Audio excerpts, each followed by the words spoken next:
Folks, so this week we're going to dive into the conversation about the value of a college education.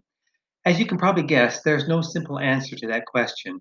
While our current social and political climate wants to measure everything in the terms of economics, how much money you can make with a college degree versus how much you can't, for each of us personally, we probably want to do more than that. After all, we're going to be spending 2, 4, 6, or even more years than doing this thing in college. And we're spending a lot of money. So we probably want to make it a good experience. So we're going to read and watch some videos and do some research on our own to see if we can make sense of it so that we know who we are and what we're doing and why we're here in the first place. We're going to start with a couple of short articles, one by a guy named Kwame Appiah.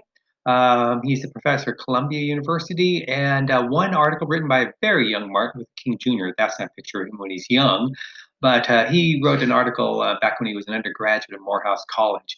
These two articles overlap in a lot of ways, and they're pretty easy to make sense of. But King offers an idea that Appia, who's writing contemporarily, like the last 5 or 10 years, he wouldn't say this sort of thing. So King offers an idea that might sound good, and it may actually be good, but it's a challenge these days.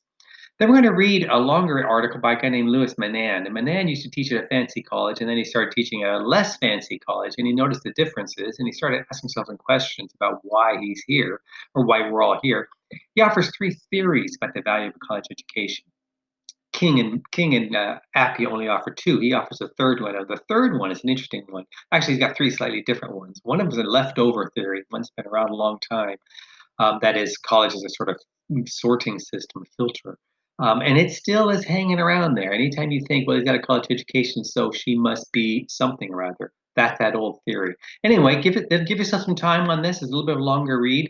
Oh, by the way, every one of these articles, I give a little introduction of my own, just a couple of minutes. This one's 5 minutes. King and Appy is like 2 minutes to give you an overview of some of the key ideas. It might help you do the reading.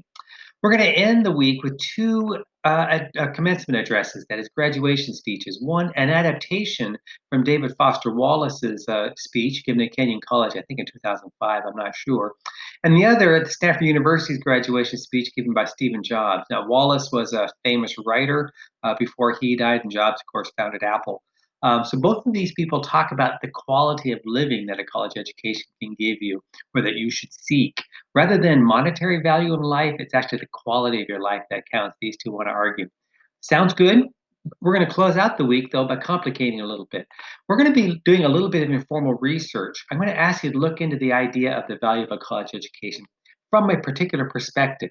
As I mentioned in the first chapter of Active Voices, the academy historically has been open only to rich white men in the Western world, anyway.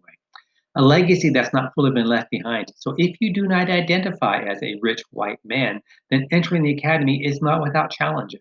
So I'm going to ask you to do a little bit of research on this. How do these challenges shape your views about the value of college education, and what can we do about it? So in other words, the idea of a college education means something different. Depending on what your cultural, socioeconomic, gender backgrounds are. So we're going to try to situate a little bit more there at the end, just informally, and then we'll try to take it a little bit further next week. Okay, looking forward to it. Should be fun.